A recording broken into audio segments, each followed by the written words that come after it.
I warned you, didn't I? We're going to have a lot of Hytale news. We got 5 brand new screenshots, interviews with Ant Venom and Radoons to go over, as well as some extra tweets that Simon decided to throw out to give us brand new information. Completely out of the blue, Simon tweeted, Hytale Legacy Engine is back. Here's the first screenshot of its return. More screenshots will be posted on the @Hytale channel. We have this incredibly cool looking boss monster. He clarifies, I don't want to spend too much time making clips or marketing myself, so I'll be recording raw footage this morning, which is the day I'm recording this, and I'll dump it here when I'm done later today. He does end up clarifying that this monster is not an actual boss fight in the game. It is just a mob that they had, and they plan to eventually make this into a boss fight when the adventure mode comes out. But right now it's just a showcase of what kind of stuff Hytale really has, and this actually might be the coolest Hytale mob that we've ever seen. I mean, this is a giant golem guardian looking guy with 1, 2, 3, like 9 floating swords around him, and 2 of his hands are literal swords.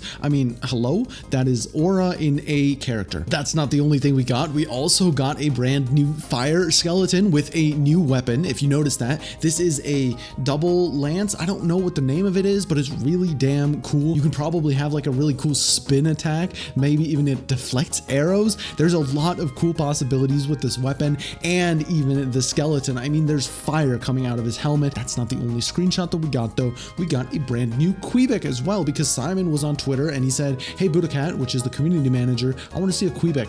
And then a few minutes later, he posted a Quebec. So that's the kind of communication we can expect, by the way. Simon just says, hey, I want to post this, and then he posts it. So yeah, that's what we're going to get from now on. So we're going to get a lot of brand new screenshots. I mean, when have we gotten 3 brand new screenshots in a single day for Hytale? And later today, we're going to get a Hytale gameplay, which I'll make a separate video about that. This is totally insane, and we have a brand new Quebec screenshot. This doesn't really reveal much. It is a Quebec in Zone 3, which I think is important to note. They're normally found within Zone 1. That's when we know them as, but we've also seen previous screenshots before where Quebecs have been in Zone 3. So there's still that element of lore that we don't really know about. Why are they in this different zone? We'll have to figure out. Then I think we get to 2 of the most interesting screenshots that we've ever gotten. It is Simon within the content creation tools setting. So at the top, we have the inventory map, and then probably in creative mode, a content creation tools setting. Then we have the asset editor. I'm not really sure what the asset editor is supposed to do. We have the model editor, which is self-explanatory,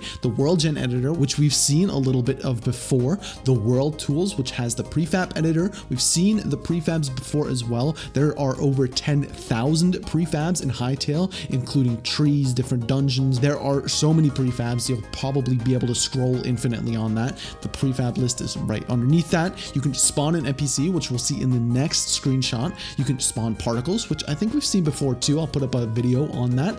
Change player model. So that's how you're going to be able to change yourself into whatever you want. Tint chunk, where you can change kind of how the color of the entire surface area looks in a different tint. And then instances, I have to believe, is some sort of object, maybe a minecart, for example. That could be an instance, or a hot air balloon. That might also be an instance. Then we have the builder tools, which actually, no, we've seen the builder tools. We haven't seen the world gen editor. So I'm actually super curious about that, which he does mention that we're going to get a blog about the world gen itself very soon. We have the machinima tools. So that is still in the game. How functional it is. I think they mentioned that in the new engine, the machinima tools were actually cut. So it'll be interesting to see, were they actually working in the legacy engine, or was this something that is strictly cut for the new engine and we'll be able to use that? And then there's your help button, which is probably going to tell you exactly what all of these different tools do. The second screenshot, we see a brand new mob. It is a double-headed zombie. One of them is wearing a straw hat and the other one is kind of freaky with it. I'm not gonna lie, where his arms are completely torn. We can see inside of his model, see a skeleton. This is a really cool model. It is not the prettiest, but imagine fighting this. He's probably really tanky. And we also seen spawn NPCs right here. So we have the wolf Trork shaman, the white wolf, a woodpecker, a wraith, which I don't think we've seen a wraith before, a wraith lantern, a wormling frost, the yeti from the trailer, a zombie aberrant, which is actually this right in front of us. I guess he's called the aberrant, and oh, that's a normal one because there's a big and a small.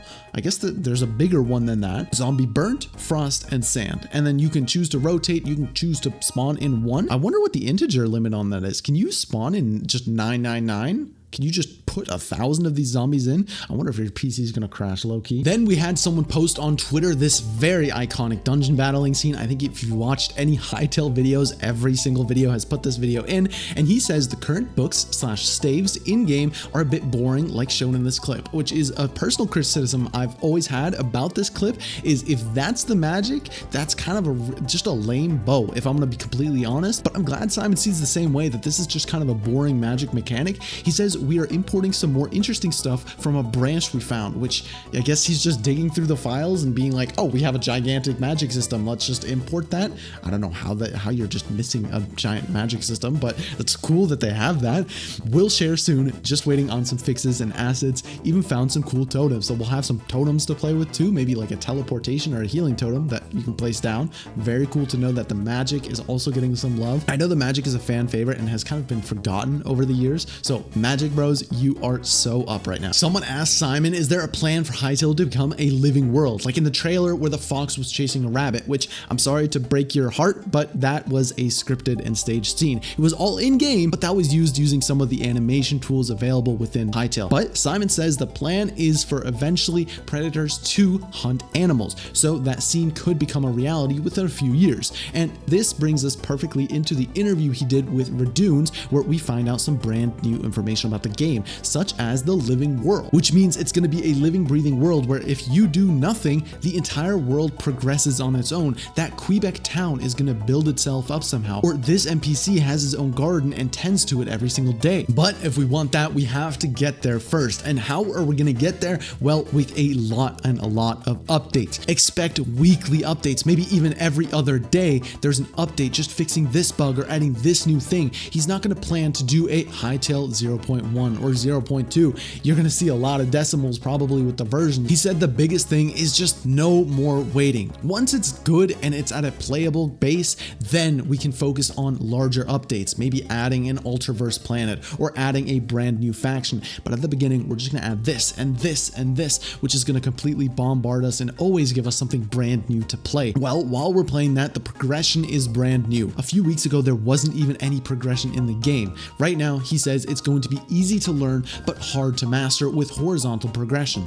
Options for creative combat. It's more like, okay, you pick up this item and you pick up this item and this is where you're at now, and you can kind of mix and match that to find your own playstyle. There was talks of the story too, because obviously the story is not going to come at release. We mentioned that it's early access, it's going to be bare bones. Well, how is it going to work? There is not going to be an end to the story. It's not going to be a beginning, middle, and end. It is going to be more akin to what you might think of for World of Warcraft or any other MMO, where they drop a content patch and there's going to be a new story added. I think this makes it super exciting because it'll always bring people back to the game. You don't complete the campaign once and then you're done with it. You're always going to be like, oh, Hytale just dropped a brand new story campaign or new update. Let me play that for a while and then get hooked back into the game. He reiterates that this 10-year funding plan is not going away. We are going to get Hytale updates until the end of time. He really wants this to be a forever game. Okay, my camera decided to die, but I am not dying on you because we still have a few more tweets to go over for this. Someone asked if there will be a friend system in game because we saw that in the original trailer. He said, not yet. We removed it from the UI until we find a dev to work on social features.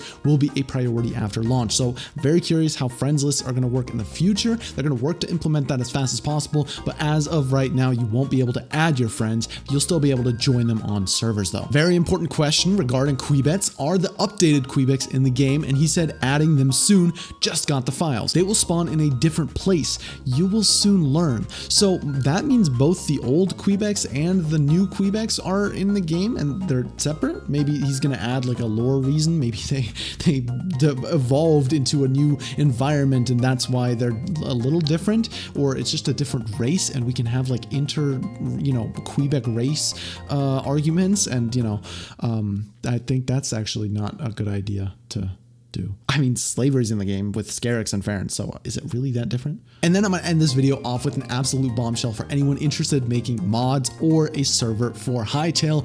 Hytale will take 0% from modders and server owners for at least the first 2 years.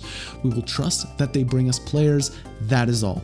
We will not have any exclusivity clauses by the players for the players. This is the most incredible thing that any server owner or any mod maker could ever hear. You are going to to be able to collect full profit for at least 2 years, and only after that Hytale will look for a cut, and it probably won't be as outrageous as Roblox. I think they take like 85 or 90% of all of your money. Hytale will probably almost definitely take way less than that. So it's going to be a more friendly modding environment. That is all the current Hytale news, but it is going to keep coming. There are going to be brand new gameplay videos posted in a few hours, and I'm going to make sure to cover all of that in my next video. So stay subscribed so you don't miss any Hytale news. It's really getting crazy.